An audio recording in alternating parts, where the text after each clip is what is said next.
도둑이 오는 것은 도둑질하고 죽이고 멸망시키려는 것뿐이요 내가 온 것은 양으로 생명을 얻게 하고 더 풍성히 얻게 하려는 것이라. 아멘. 예, 저 오늘 특히나 우리 일부 성가대 찬양이 참 많이 은혜가 되고 좋았습니다. 개인적으로는 예수님을 높이는 찬양을 되게 좋아합니다. 왜냐하면 제가 예수님께 받은 게 너무 많기 때문에 오늘 감사드리고 늘 오늘도 제가 이제 일부 설교 준비하는 것 때문에 좀 교회 그것도 있고 제가 오늘 또 일부 새벽 설교 이번 주 맡아가지고 좀 일찍 와서 이렇게 설교를 준비하다가 우리 일부 성가대들이 이렇게 한 시간 일찍 와서 목 푸시고 예배 준비하시는 거 보면서 굉장히 큰 도전이 됐습니다. 다시 한번 수고하신 우리 성가대에게 우리 박수로 우리 감사의 마음 전하겠습니다. 감사합니다.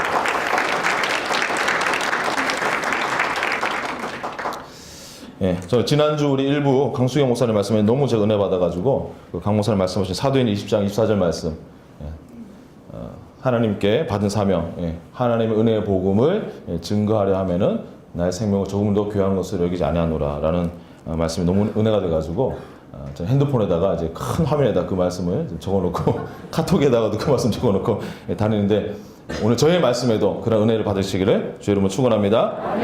오늘 설교 제목은 우리 주보에 나온 것처럼 세상은 엔트로피, 우리는 신트로피라는 제목으로 말씀을 전하겠습니다. 우리 이 제목을 여러분들 앞으로도 잘 또 쉽게 기억하시라고 제가 이렇게 한번 여러분들 인사를 한번 부탁을 드리겠습니다. 우리 앞뒤 좌우 네 분에게 우리 신트로피라는 말을 일단 제가 설교하면서 설명드리겠지만 우선은 우리가 기억하기 쉽게 신에게 트로피 받는 연말 되시기 좀 더 쉽게 하나님께 트로피 받는 연말 되시기 바랍니다. 인사하겠습니다. 시작.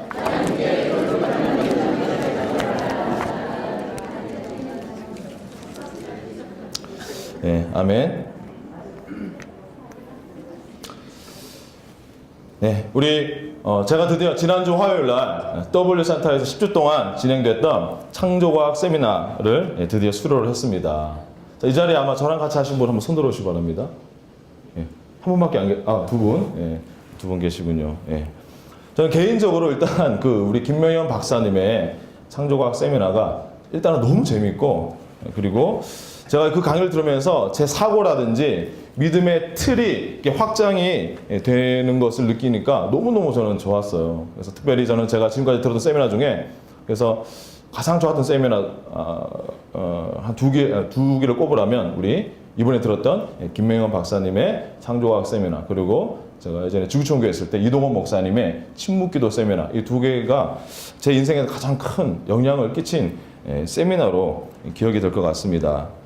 다음 달 1월 27일부터 5주간 동안 우리 김명현 박사님이 다니엘서 연대기라는 세미나를 이제 우리 교회에서 이제 W센터에서 할 텐데 화요일 저녁에 5주 동안 창조과학 세미나가 우리 창조에 대한 패러다임을 세우는 강의라면 다니엘 연대기 강의는 하나님의 예언과 역사적으로 그 성취된 하나님의 예언을 통해서 세계 역사에 대한 흐름을 그 패러다임을 세울 수 있는 세미나니까 여기 계신 분들은 한 분도 빠짐없이 다 들으시기를 강추합니다.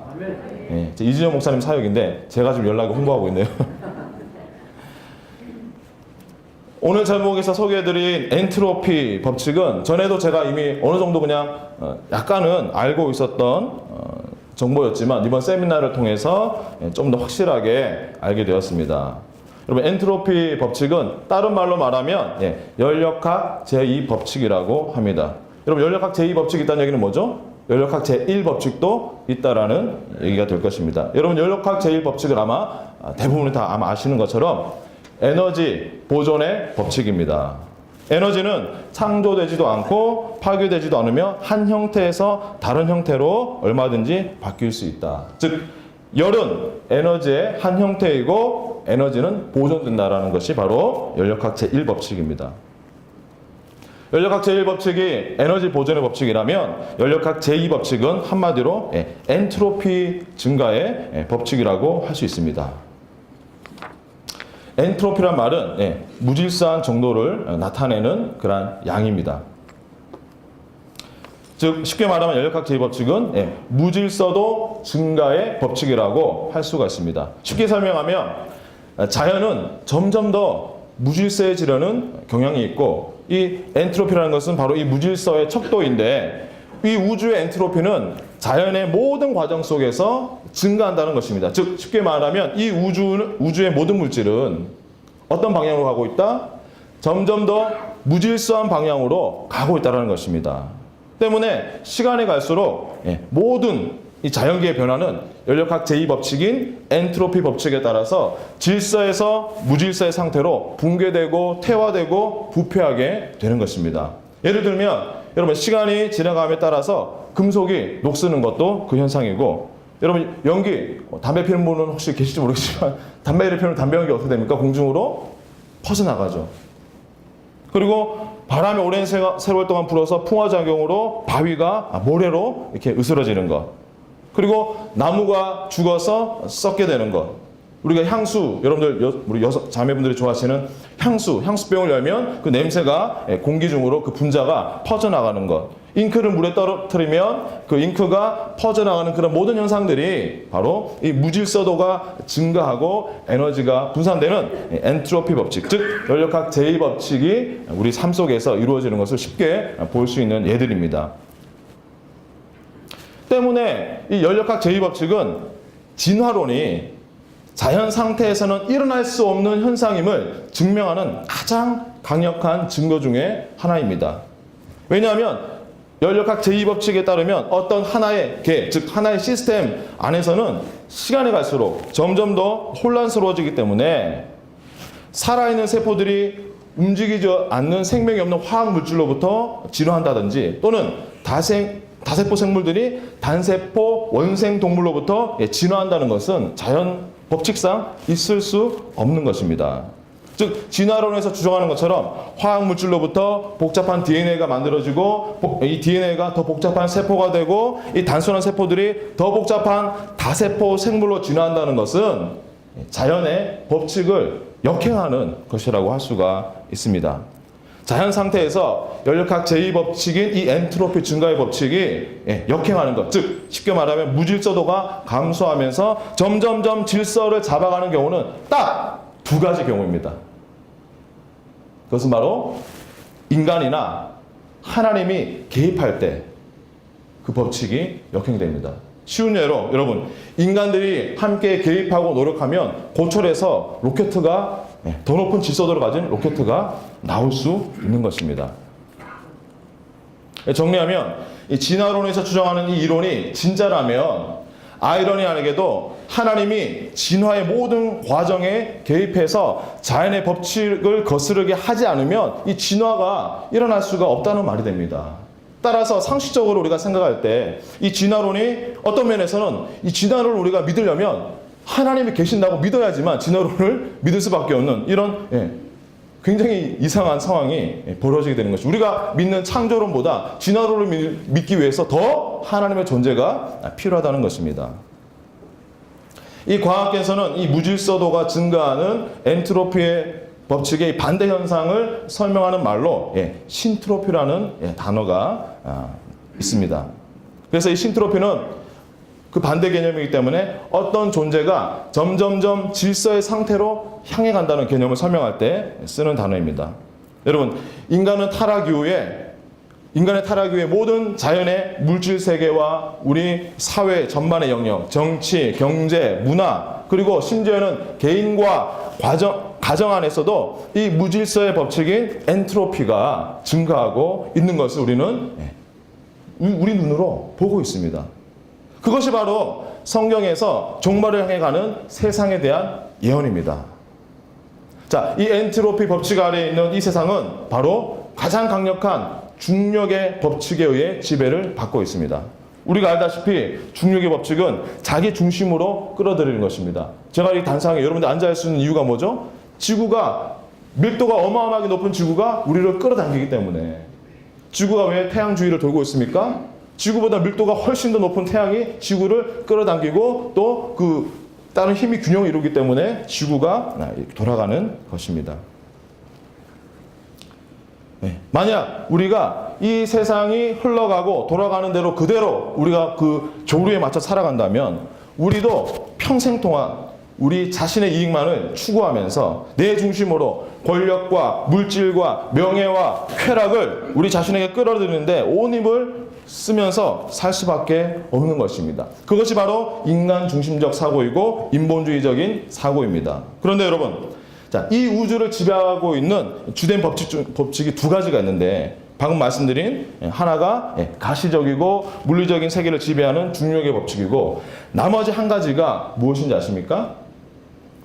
바로 보이지 않는 영적 세계를 지배하는 은혜의 법칙입니다. 이 은혜의 법칙의 창시자는 우리 주 예수 그리스도이십니다.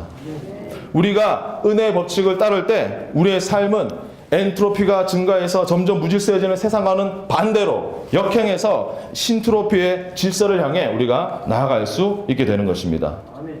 여러분, 중력의 법칙은 말씀드린 대로 이기적이고 자기 중심적입니다. 그러나 은혜의 법칙은 값없이 거저주시는 하나님의 무한한 사랑을 공급받고 그것을 전하는 하나님 중심의 삶입니다. 여러분, 인간은 자연스럽게 이 중력의 법칙에 의해서 지배를 받으면서 자기 유익을 추구하는 그런 중력장 안에 갇혀 살고 있습니다. 세상 사람들은 보이는 세계 물질의 부와 명예를 극대화해서 자신의 중력의 장을 점점 더 늘리고 과시하고자 합니다. 엔트로피 법칙 아래서 자신의 영혼이 점점 파괴되고 소멸되어가는 것도 모른 채 말입니다. 그러나 십자가에서 못 박히신 예수님의 은혜와 사랑은 이러한 중력의 법칙을 깨트리셨습니다. 제가 2013년 TD 이후로 가장 많이 인용하고 있는 성경구절 요한복음 1장 17절에서 이렇게 말씀합니다. 율법은 모세로 말미암아 주어진 것이요 은혜와 진리는 예수 그리스도로 말미암아 온 것이라. 여러분, 모세가 준 율법은 뭡니까? 하나님의 완벽하신 기준 앞에 우리는 엔트로피 법칙 아래서 무너져가고 있고 우리는 절대로 그 기준에 도달할 수 없다는 것을 깨닫게 해줄 뿐입니다. 그러나 예수님이 오셔서 은혜와 진리를 우리에게 주심으로 말미암아 우리는 하나님의 형상을 향해서 우리는 점점 치유되고 변해갈 수 있게 되었습니다.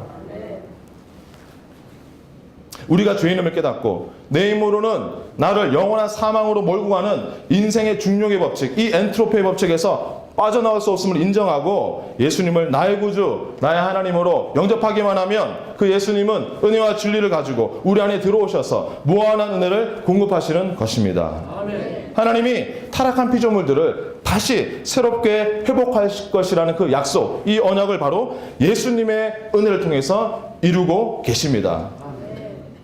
그래서 오늘 우리가 함께 읽었던 요한복음 10장 10절 말씀에서 예수님의 사역을 이렇게 한마디로 한 문장으로 요약을 하고 있습니다.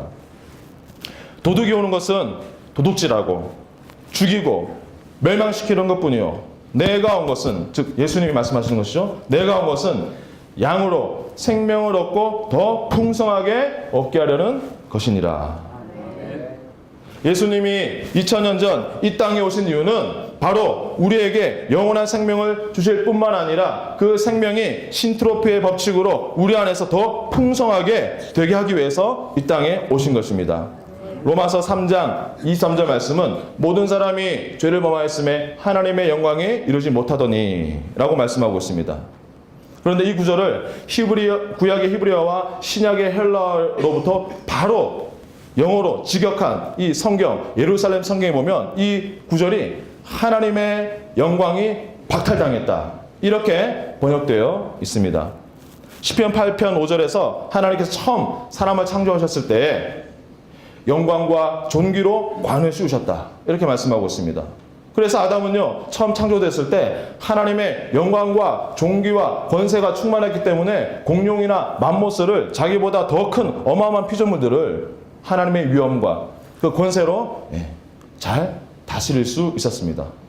그러나 하나님이 금하신 이 선악과를 따먹고 타락한 그 순간 아담 안에, 하와 안에 충만했던 그 하나님의 영광이 박탈당했던 것입니다. 근데 여러분, 하나님이 이 우리 안에 깨어진 하나님의 영광을 어떻게 회복하셨습니까? 고린도후서 4장 6절에서 그것을 설명하고 있습니다. 어두운 데에 빛이 비치라 말씀하셨던 그 하나님께서 예수 그리스도의 얼굴에 있는 하나님의 영광을 아는 빛을 우리 마음에 비추셨느니라. 할렐루야. 태초에 빛이 있으라 선포하신 그 하나님께서 이제는 예수님의 얼굴을 통해서 그 당신의 영광의 빛을 우리 마음에 비추기 시작하셨다. 이렇게 말씀하고 있습니다. 우리는 예수님을 믿고 우리의 믿음의 눈으로 예수님의 얼굴을 바라볼수록 바로 우리 안에서는 하나님의 영광이 점점 더 회복되어지는 것입니다. 바로 그 앞절에 고린도후서 3장 18절에서는 이렇게 말씀하고 있습니다. 우리가 다 수건을 벗은 얼굴로 거울을 보는 것 같이 주의 영광을 보매 그와 같은 형상으로 변화하여 영광에서 영광에 이르니 곧 주의 영으로 말미암음이니라. 자, 이제 우리는 예수님 덕분에 다 수건을 벗은 얼굴로 뚜렷하게 두려움 없이 우리 아버지의 하나님의 얼굴을 그 영광을 바라보게 되었습니다. 그런데 지금 이 고린도후서 3장 18절에서 뭐라고 말씀합니까? 우리가 아버지의 영광을 바라볼 때 어떤 일이 우리 안에 일어난다고 말씀하고 있습니까? 곧 주의 영으로 말미암아, 즉 성령으로 말미암아 성령님이 역사하셔서 아버지의 영광과 형상이 회복되어 영광에서 영광으로, 영광에서 더 큰 영광으로 우리 안에 이루어지고 회복된다는 것입니다. 할렐루야. 아멘. 예수님이 우리 안에 들어오시면서 우리를 지배하고 있던 중력의 법칙과 또 무질서로 향하는 그 엔트로피의 법칙을 완전히 깨뜨리시고 박살내신 것입니다. 아멘. 도둑, 즉 사탄은 우리 안에 하나님의 형상을 도둑질하고 또 우리를 죽이고 멸망시키려고 하지만 우리의 목자이신 예수님이 양과 같은 우리 안에 들어오신 것은 생명 우리 안에 심으시고 또 그 생명이 은혜의 법칙 아래서 질적으로 양적으로 더 풍성한 생명으로 하시기 위해서 오셨다는 것입니다. 하나님은 예수님을 통해서 우리의 삶의 영적인, 육적인, 관계적인 그리고 정서적인 영역을 포함한 모든 면에서 당신의 그 생명으로 영광으로 평강으로 회복하시고 넘치게 하시기를 원하십니다. 아멘. 예수님을 마음의 중심에 모신 우리는 이제 더 이상 중력의 장이 아니라 우리는 은혜의 장으로 항상 둘러싸여 있게 되었습니다. 할렐루야. 네. 여러분 2000년 전 십자가 위에서 예수님은 엔트로피의 법칙에 묶여 삶과 영혼이 무질서와 사망으로 달려가던 우리의 질주를 멈추게 하시고 이제는 다시 하나님의 사랑과 은혜 안에서 신트로피의 법칙으로 점점 더 하나님의 창조의 질서를 회복하고 계신 것입니다. 아멘. 그 예수님을 늘 마음의 중심에 모시고 늘 아침, 점심, 저녁으로 매 순간마다 예수님의 그 얼굴을 바라보시면서 성령께서 여러분 안에 아버지의 영광과 존귀와 생명을 회복하게 하시기를 주의 이름으로 축원합니다. 저는 여러분 한 분 한 분들의 삶 속에서 다음과 같이 삶의 모든 면에서 하나님의 신트로피의 생명의 치유와 회복의 역사가 일어나기를 축복합니다.